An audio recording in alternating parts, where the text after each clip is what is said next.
Breaking news చూస్తున్న మేడ్చల్ జిల్లా Jawahar Nagar police station పరిధిలో డ్రగ్ ఇన్స్పెక్టర్ ఆకస్మిక తనిఖీలు నిర్వహించగా మల్కారం చౌరస్తాలోని Sri Vighneshwara medical store license లేకుండా షాప్లో మందులు విక్రయిస్తూ నిర్వహిస్తున్నారని తెలుసుకున్న మెడికల్ ఆఫీసర్ శివతేజ అక్కడికి చేరుకుని తనిఖీలు నిర్వహించడం జరిగింది.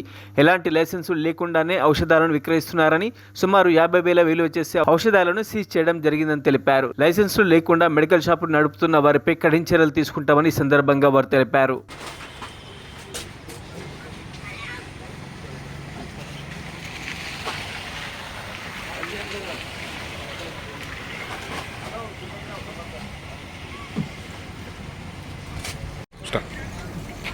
ఈరోజు రొటీన్ ఇన్స్పెక్షన్ భాగంగా మనం వచ్చేసరికి ఇక్కడ Sri Vighneshwara medical and general స్టోర్స్లో వీళ్ళు లైసెన్స్ లేకుండా డ్రగ్స్ స్టాక్ చేస్తున్నారని మనకి ఇన్ఫర్మేషన్ వచ్చింది.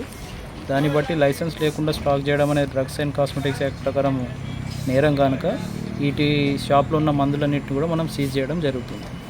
ఎంతవరకు అప్రాక్సిమేట్లీ 50,000 వరకు ఉంటుందండి.